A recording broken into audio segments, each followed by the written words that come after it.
Rob Nunnery here, Adam Stone here, It Feels Right podcast.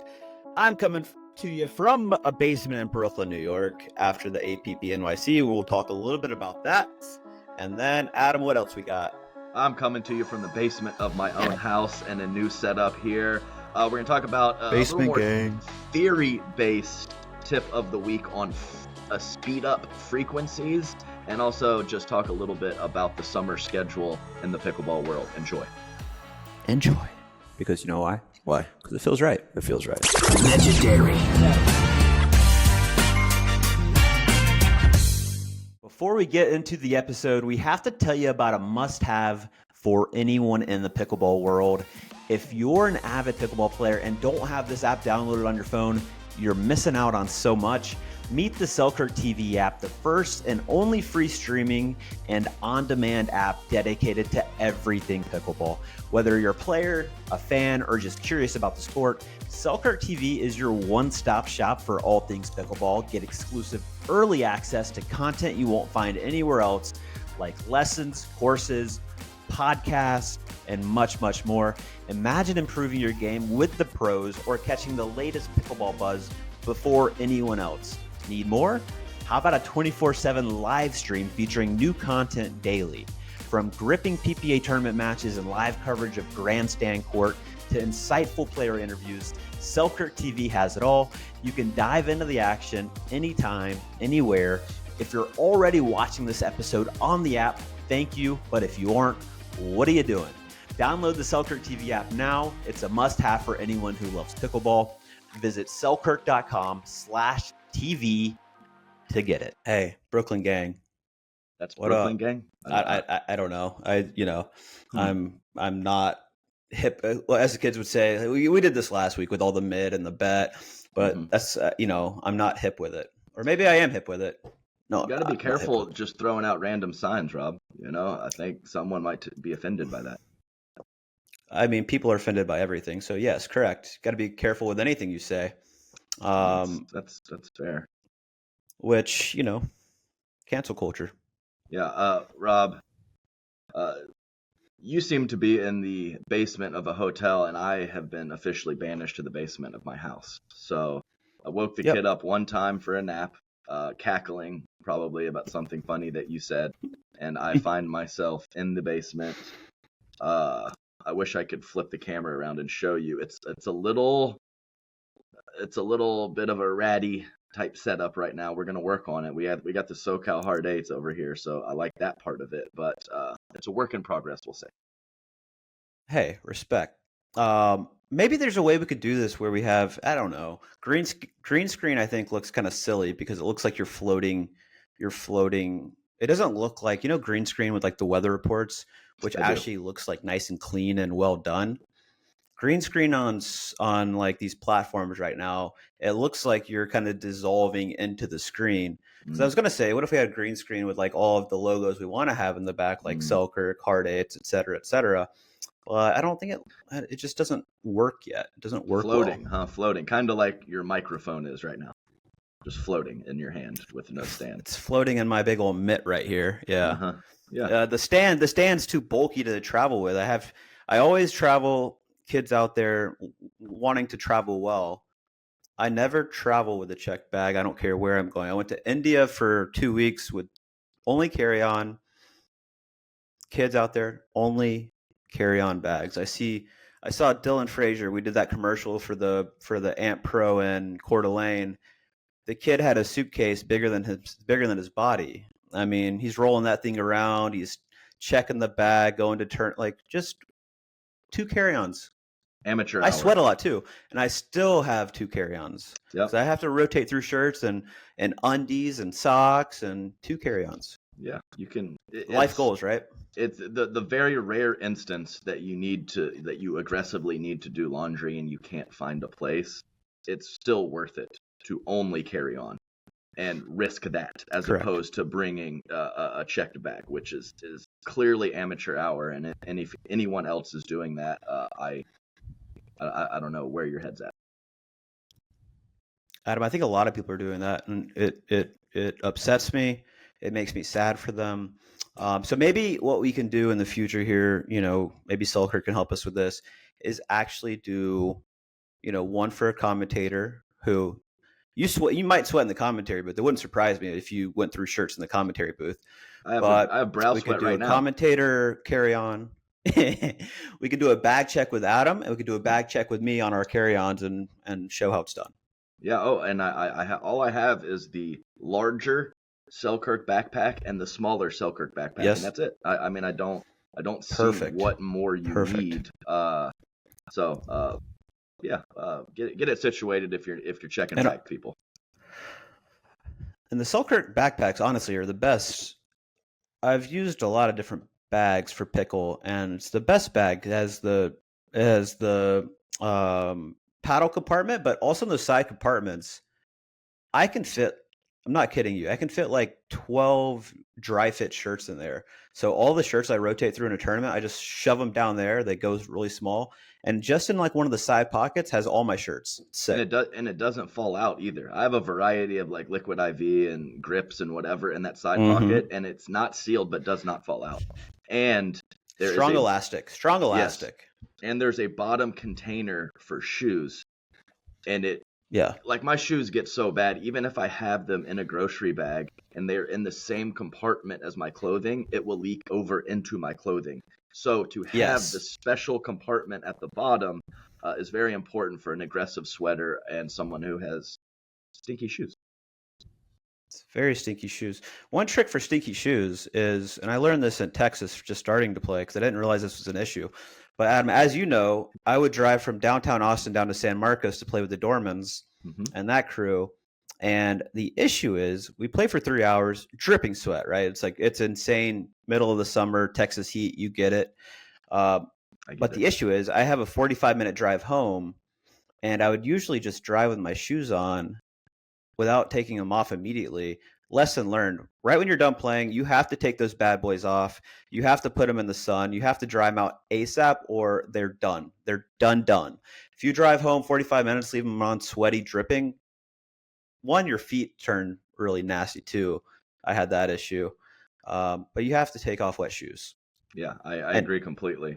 And this was, I found this out very, very early on because I went to Naples to play. This is like 8 years ago with Kyle Yates, and we were bubbling out of the sides of our shoes because it was so humid. Squish. And so I found that out early. And actually, the last tournament I did commentary for at the PPA, Jack Sock had a similar situation in Atlanta, and we had the mics on the bench, and he was talking about how he was hesitant to go for a certain ball or make a certain play because he thought his shoes were going to squish and he was going to slide and like pull a muscle or something. So it's real. You got to take care of your feet. Like Lieutenant Dan said, you must take care of your feet. Very important. Everything starts from the ground up, Robert. Everything starts from Lieutenant Dan forward. Yeah, it really does. Wow. Okay. Personal hygiene, bag checks, equipment check. You're in Raleigh, I'm assuming, or sorry, Holly Springs. I'm in Brooklyn, New York right now. Okay. Flying to Indianapolis today because I have to go see Caitlin Clark tomorrow. I forgot your girl. We have to go see Caitlin Clark tomorrow. Sorry, Molly. She's off to whatever. Some people are saying a rough start. She's still averaging 15 points a game. She's averaging, I think, 5 or 6 boards a game, 6 assists a game. She's doing her thing. What is not working is the coach doesn't know how to, and this is a common thing, right? When you have a generational talent such as Caitlin Clark and you bring her into a team of veterans that have egos that feel like, look, we were here before her, and like, doesn't matter, dude. The team has to be built around her. She has to be the general on the court. She has to dictate everything. The ball has to be in her hands. She only shot 8 times the other night. You can't have Caitlin Clark shooting only 8 times. She's got to be putting up 20 shots a game. Okay, that's it. That's enough, Caitlin. I mean, I talked a previous podcast about how difficult coaching is, and you have to kind of move it around and figure it out. But I think this one is as clear, cut, and dry as you can possibly have. With as you like to say, Robert, a generational talent. You just throw her out there, you put her in the best spots, and you just go from there. So this coach needs to get it together. And look, it would be different, right? If they were, call it, 3 for 3 or 5-2 or 6-1, and like we're winning. But when you're 1-6 and you're not getting results, who cares? There's nothing to lose, right? Like you're not trending in the right direction to what you're doing. Just throw caution to the wind and put the ball in Caitlin's hands. Fair. Let her be the head coach too. Who cares? Just Fair, yeah. Player coach. Yeah, you don't have those too much anymore. Let's make it happen. So besides, clearly you're traveling, but do you have any plans? Are you going to have frothy adult beverage for this lovely Memorial Day, or what's going on there? Memorial Day. Yeah. Hell, happy Memorial Day, Adam. You as well. Malin and I took a nice stroll. I haven't spent much time in Brooklyn, but I really like it here. Nice. It's like compared to the city, Manhattan, it's just very green, nice neighborhoody type vibe, residential, a lot of cool little coffee shops. Just a lot. It's nice to be able to walk out and be in the mix and like just walking places. Walkability is so huge. Yeah, it's huge, and I agree completely. And I've been trying to do that on some of these trips where the venue is close to hotels. I will just get the hotel, get no car, take one Uber to the hotel, and then I'll just walk to the venue, maybe go to a lovely little coffee shop. I know you like coffee, and the restaurant's in walking distance, and it's a great way to live. It really is. It is something about just walking more. You know, living in Ponte Vedra, there's not a lot of walking. You walk out your door and you have to get in a car to go somewhere. You get it. Yeah. Holly Springs too. Like when there's positives of being in more rural locations. Not that Ponte Vedra is rural by any means, but walkability score is pretty low. So that's a nice mug. Pier 1. I saw there was a fine china Pier 1. It is. It's got lovely flowers on there. So I appreciate you saying that, Rob. Yeah, that's pretty. It matches your Hard Eights logo. Yeah. Picky. Let's get into Picky. Played a little Picky in New York City. That's why I'm here. Beautiful Billie Jean King Tennis Center, which is always dope. Yvonne Lendl was here, which is also insane. I saw a picture I saw him. Well, not odd story, but like just like a doofus story is. I'm just walking. I've got the ugly. Sorry, it's not ugly. Yeah, everybody hates it. Selkirk, I'm sorry. You have beautiful clothes now. Great collaboration with Roan. Beautiful collaboration with Legends. That stuff's really nice. I still like the camo, the white camo, the darker camo. And I have to say, Yvonne Lendl also likes the dark camo because I was wearing the dark camo. I'm just walking down the hallway at this venue and just going to a court, I think. And I pass an older gentleman that's pretty big. And he's wearing the same shirt. And he goes, "Hey, nice shirt." And I go, "Hey, you're looking classy, buddy." And and then I saw a picture of somebody on social wearing the dark camo, standing beside the plaque at the Billie Jean King Tennis Center that said Yvonne Lendl in bronze with like all 8 Grand Slam titles, made the finals of the U.S. Open 8 years in a row or something silly, won 85-87. And there's the guy that was wearing the dark camo shirt in that picture standing by that plaque. And sure enough, it was Yvonne Lendl. Yeah. For that guy to just pass a random person and say, "Nice shirt," you got to feel good about his general personality if that's how he's rolling with those kind of accolades, you know? And it's just so wild. You like, Molly and I were joking because we're at like the pro tent, and it's like, it's a tent. It's a tent on some concrete with some folding chairs out there. Let's just be honest. That's what it is. You got some, and then there's like another smaller tent with like the recovery area where you have like the stretching area, the yoga mats, the rollers, all that stuff. And you have Yvonne Lendl over there. Just, there's like probably 10 senior pros over there. And he's just like, rolling himself out and just talking to the people. And it's like, and then you see Arthur Ashe just looming behind him, and it's like, it's just such a strange thing of like, he was like, yeah, I used to, I made the finals here in that stadium like 8 years in a row, and now I'm just out here under a tent, playing some pickle, rolling my legs out. Same with Riley DeHart, huh? Pretty wild that like he played in Arthur Ashe against Nadal, and now he's just out here, grinding dinks out. So well, hey, we're gonna bring up Lendl. It's a lovely story, Robert. Let's talk about Kim Kleisters too. I mean, yep. she's doing her thing out there, playing some pickle. I think she was playing with Caitlin Kerr, pickleball chick, Mm-hmm. and yeah, it is pretty wild. And the reason why I said that about Lendl earlier is because people with some of those accolades and some of that success, especially in the world of tennis, they're kind of asses. A good bit of them are, and so that's Yeah. was cool to hear. Lendl down to earth, and I know Kim Kleisters is a very nice person because I've heard that Yeah. from like 40 different people. So Yeah. where there's smoke, there's fire. So that's great. Tennis legends playing a little picky, staying in shape, cool, laid back, and down to earth. You just love to see it. Yeah. We don't need to fight it. Doesn't need to be this or that. It can be a both. Yeah. Interesting. Like also at the hotel I'm staying at on the 11th floor, but overlooks, I believe it's McCarran Park in Brooklyn. And there's, I think, 6 tennis courts. And then there's just a huge, basically like a huge concrete area, probably bigger than the size of the 6 tennis courts. And getting here last night, it's rainy this morning, but last night before sunset, there were 6 courts, 6 temp nets out there with people, taped lines. They taped themselves on just asphalt out there playing. Like, just it's just so cool to see like random picky in the wild of just people wanting to go out and line their own courts with their temp nets and play. Yeah. I mean, amazing. So I know they had I don't know what it's called, like City Center or someplace in Central Park. Yeah. City Pickle. There you go. So Yeah. you got the concrete slab over in Brooklyn. It's an everywhere situation.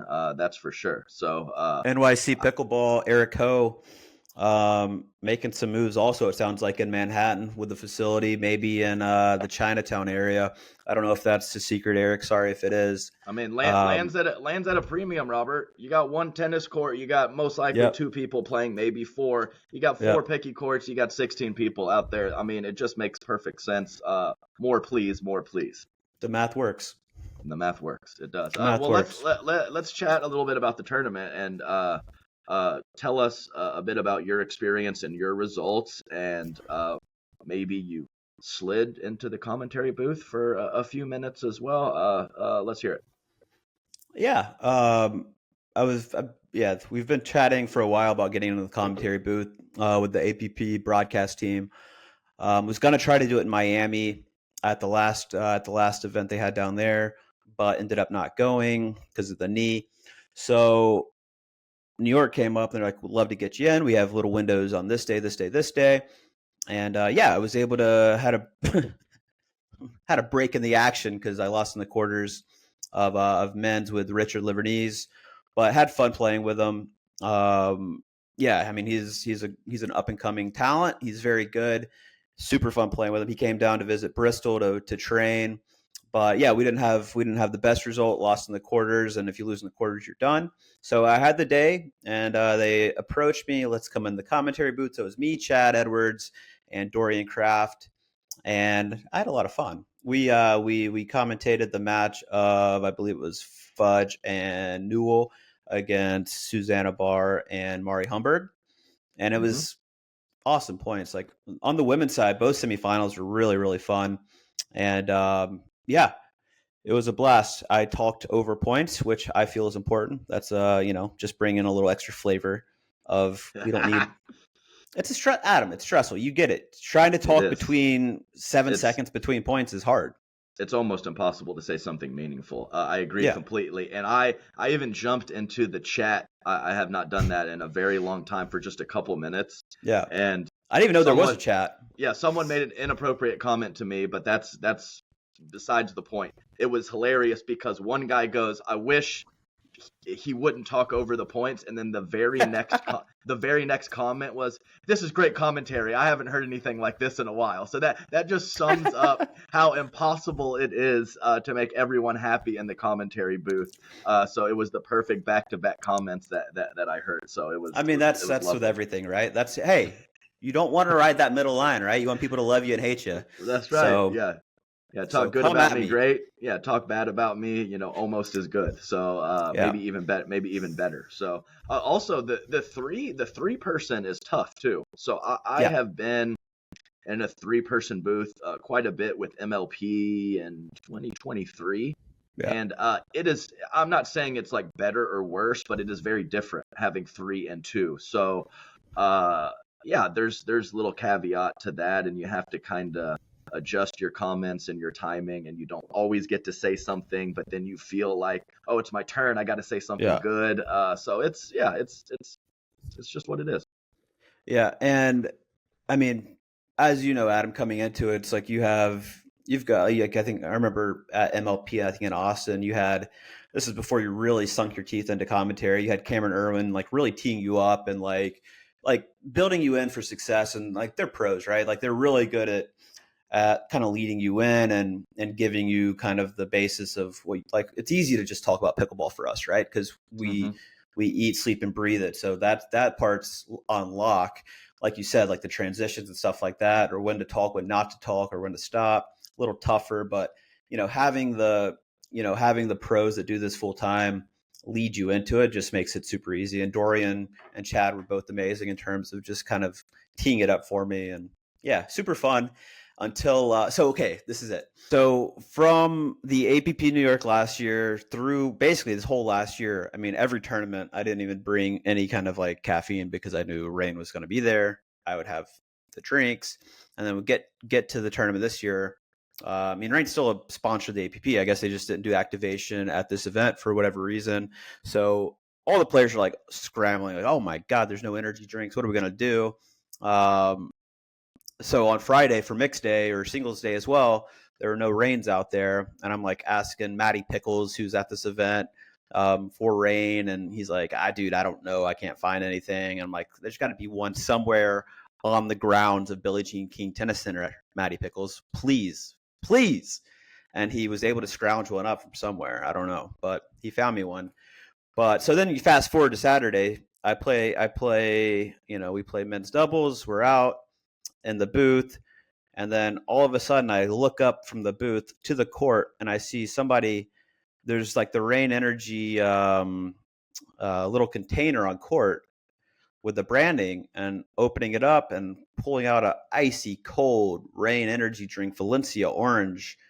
And I'm like, what in the world? Now Rain's here. And I'm saying this in the commentary booth. It's I was like, why would they not sponsor? I don't even remember what I said, but I was like, look, I had to drink Celsius, so I mentioned obviously a competitor to the sponsor. Whoopsies. But also, sorry. I truly do like Rain better, I think, but I heard Celsius has some cyanide in it, and I just like to live on the edge. Yeah. So. So good though. 20 minutes in, you mentioned the wrong sponsor on air. That's lovely. No, it's just like, why is Rain? Why did they have Rain now? Where was Rain earlier when I needed it to play? Yeah, and I mean, and you need it, Robert. Like it's not an option. I am one to be fatigued often, so I try to counteract that fatigue with copious amounts of caffeine, which helps until it doesn't. So yeah, it was Robert, fun time in the booth. That Matty Pickles, he's a resourceful guy. He came up with one for you, huh? Yeah, he came up with one. Here to help. So no, that all sounds about right. Yeah, I mean, a lot went on in that 20 minutes in the booth, Robert, and yeah, it's look, commentary is fun. Just talking about Picky, and it's yeah, I think it's important to have a player insight, right? Like whether it's you or whether it's a current player, or like it's really important to have somebody that's played against some of the players on court or played with some of the players on court, because you're going to get insights that you normally wouldn't. And I think it's valuable, and I hope to do more of it. I had a lot of fun. Yeah, I mean, I will always be a player first, at least in my opinion. So I think that there is a number of pro players that would crash and burn if they jumped on the mic for too long. But I think that there is a ton of players that at least in the short term would give very good value and very good insights into a variety of different things. Now, doing it for 5 hours Yeah. Being a little more polished, that's a different situation that comes with time. But Yeah. I think it can almost only be so bad if you have a pro player in there just kind of breaking down a match and giving those insights, because everybody sees the game differently, and some see it better than others, but I think everyone at the pro level will at least provide some form of value on the mic for at least a match or two. I mean, that's pretty generous, Adam, because in my opinion, there's a lot of pros out there that, one, aren't very articulate, and two, aren't actually very smart. Respectfully. No. C-ball, hit ball, a lot of that going on, but very talented. But yeah, I think I don't know if everybody actually thinks about the game. I know a lot of Leia's obviously been really, really good on the mic, and she has very good insights. I think there's a lot of people that would not. Yeah, but no. Yeah. And I actually think that there is a lot of players who would be considered players that play smart. And I think that has not a lot to do with what's between the ears. It's Agreed. just their skill set. Like Agreed. their skill set and what they bring to the table from a physical standpoint kind of makes you think they're consistent and smart and kind of playing the percentages, but it just works out to look like that because of their physical gifts. 100%. I think that's absolutely correct.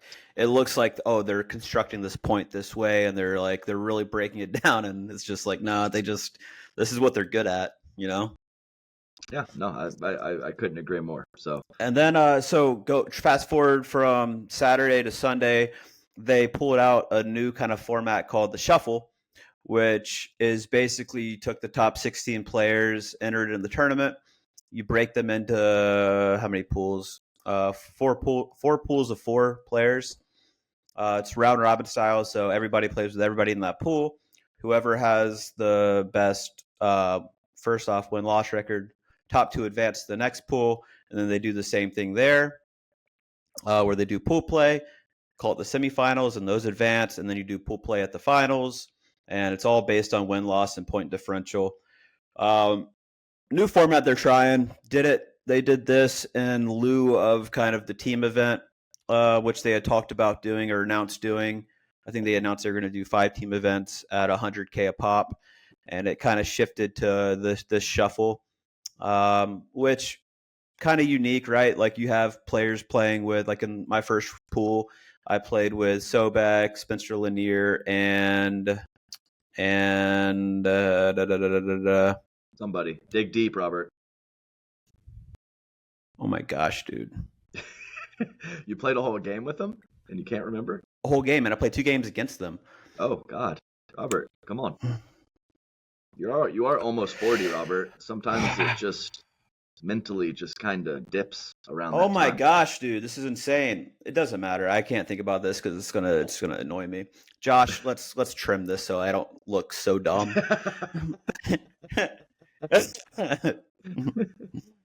Now we should probably leave it, but but neither here nor there. So you play with people that you normally don't play with.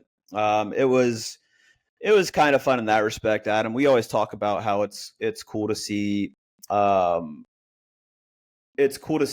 playing with different players. What I would say to that is it's just having one game. It's also they did rally scoring, so just one game to 21.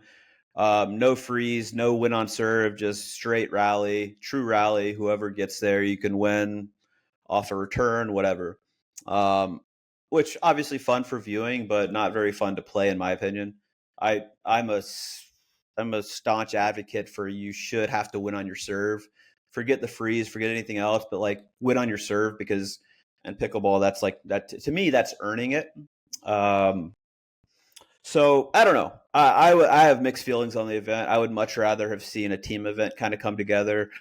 It feels like a lot of variance in terms of results, and I think Sobek went undefeated to get to the finals, and then I think lost the very last game, and then they did like some 5-point tiebreaker because he was tied with Jack Monroe, and then Jack Monroe won the coin toss, so he got to pick his partner out of the people in that pool. And then Yeah, so Sobek goes undefeated the whole day, probably has the best point differential on the whole day, and then loses this little tiebreaker to Jack Monroe to 5 and doesn't get the crown. So kind of tough to lose that way.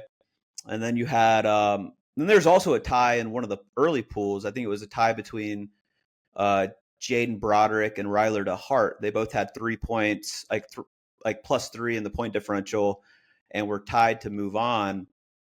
And they didn't play a tiebreak out like they did in the final. They just said, hey, Ryler's got more points on the tour.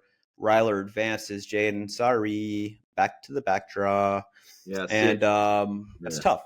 Yeah, it seems like a pretty small sample size, so kind of crapshooty in terms of super whatever. crapshooty. Yeah. So, but I mean, I get if you're doing a 1-day event like that with pool play, I guess that's just kind of part of it. But like so Will Howells went 0-3 in his first pool. I went 1-2. I went 1-2 in my next one. It was just super crapshooty. So did they have that rule in place for the Ryler and Jaden Broderick, or did they just kind of come up with it on the fly? I think it was a little bit more on the fly. I don't think they had a tiebreaker in place, I'm surprised we only had one tie, truly, with only having 3 matches. Yeah, only playing 3 matches, the point differential being tied, it seems like something that's going to happen at least a decent percentage of the time. But either way, new format, tinkering, trying, whatever, all good. I think that's fair to say. So.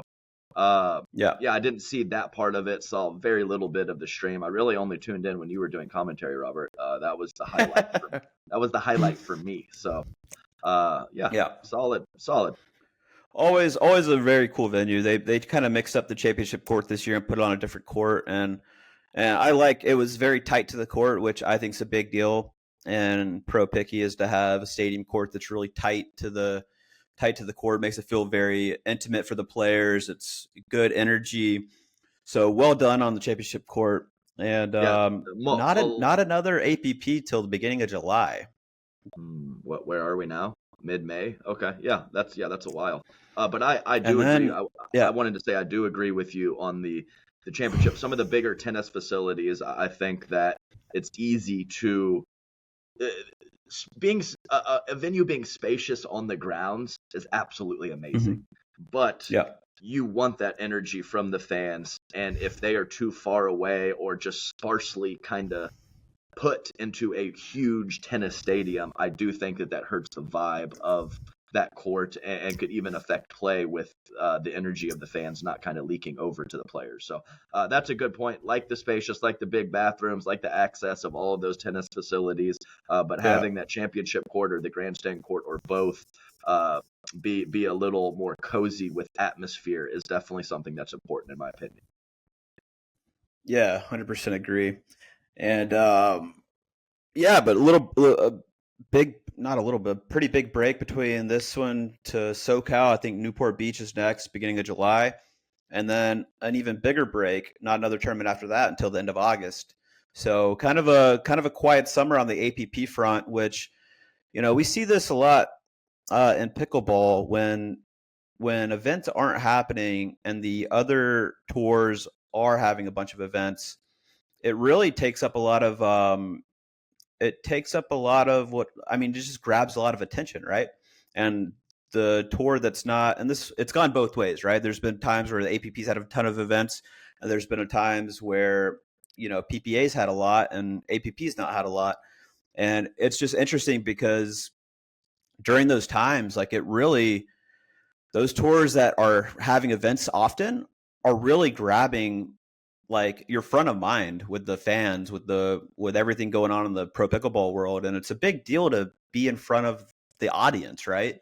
So it'll be interesting to see kind of how it plays out with APP only having 2 events really in the next 3 months. Is that right? 3+ months. Yeah. And we talked about that with MLP, the merger there and there being such a layoff.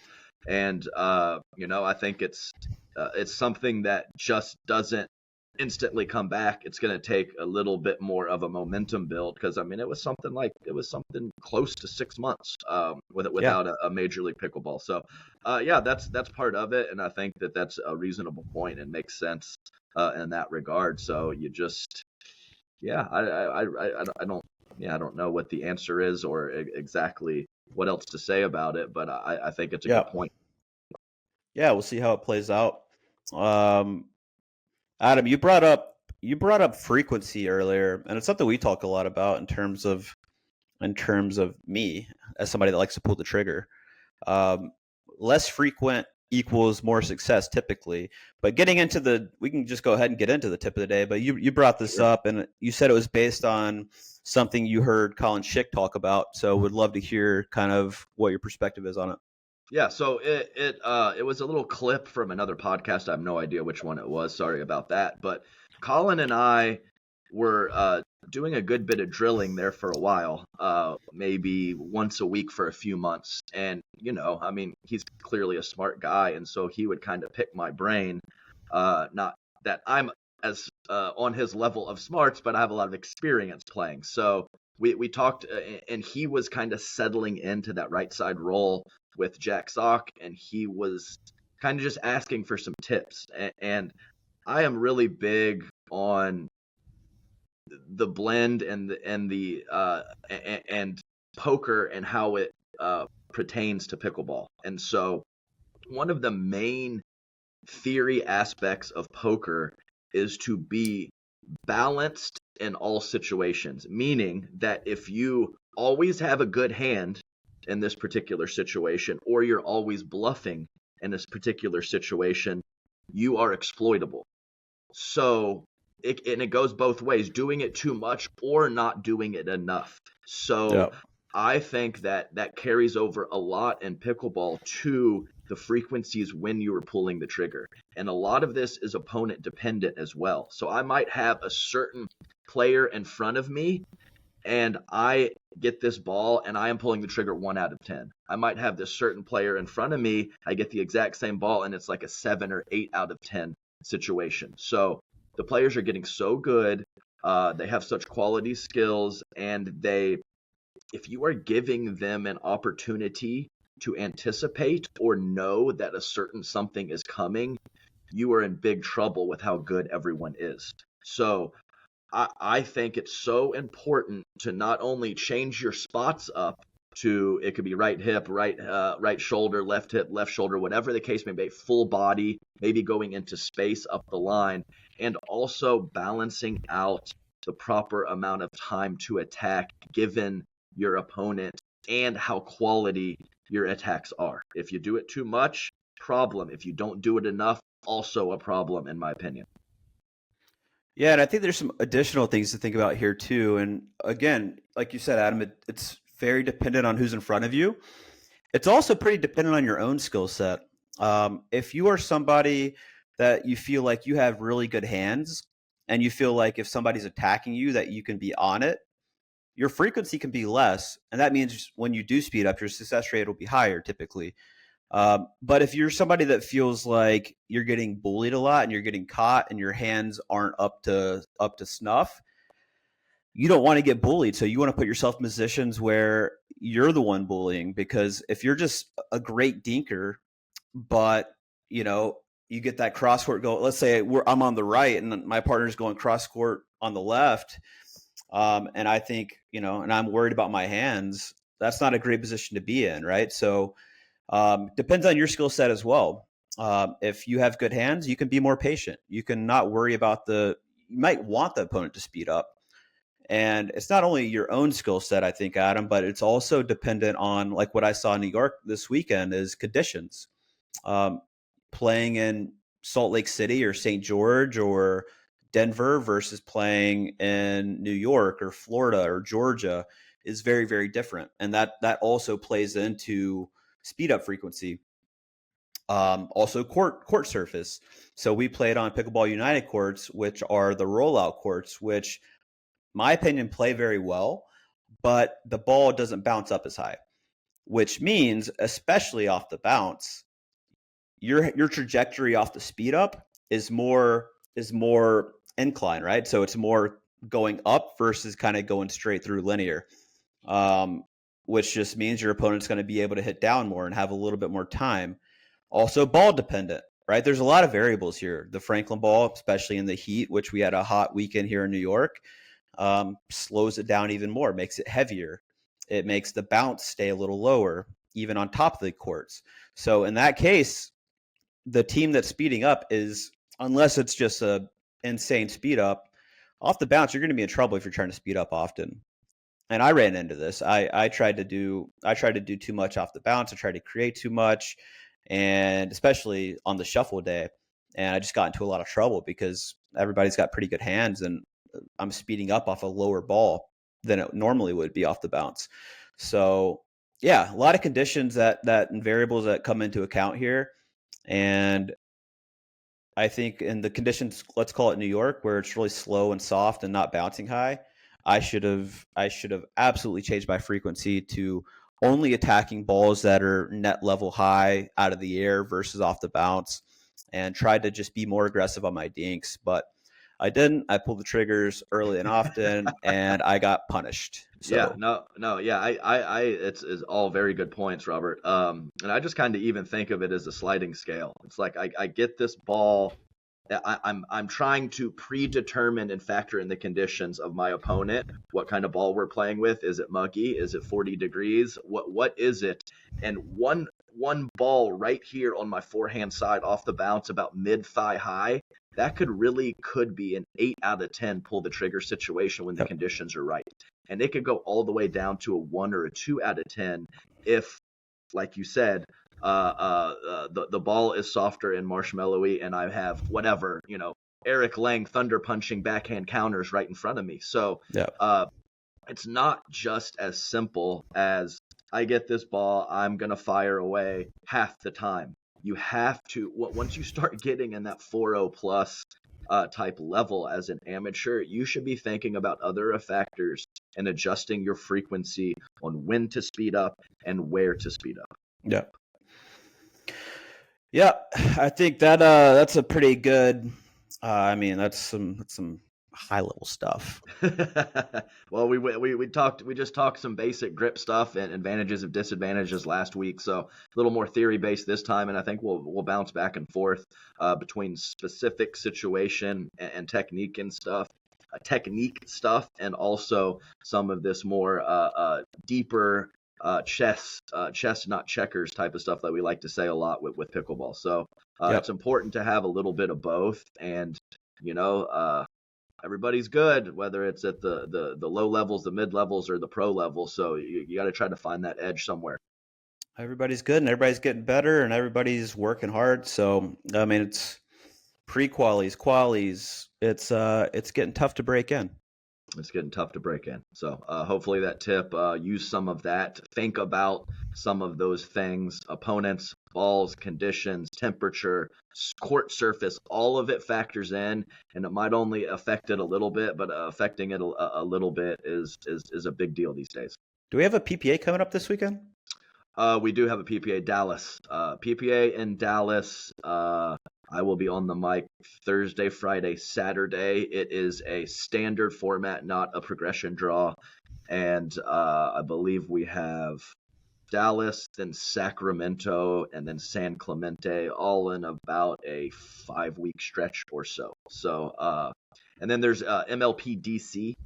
The Hard Eights will not be competing in that. I think every team gets 1, if not 2, tournaments off to kind of match up those 23 regular season games. So will not be there for DC, but that's coming up in a couple weeks. And I believe the following tournament that the Hard Eights will be competing in is a Salt Lake City event. Gotcha. When is the MLP DC event? Like mid-June, probably, something like that? I think it might be. It's either the weekend after this Dallas or the weekend after that. So I know it's pretty close. It's coming up pretty close. And I should probably know exactly when it is. But like I said, we are not competing, so that at least gives me a little leeway to not know. So yeah, so that's what we have up on the schedule. You talked about those couple APPs as well. So yeah, it should be even if not as consistent, like you said, on the APP side, there's still plenty of pickleball this summer, and it's gonna be good. Gonna be good. Gonna be good. That's all I got, Adam.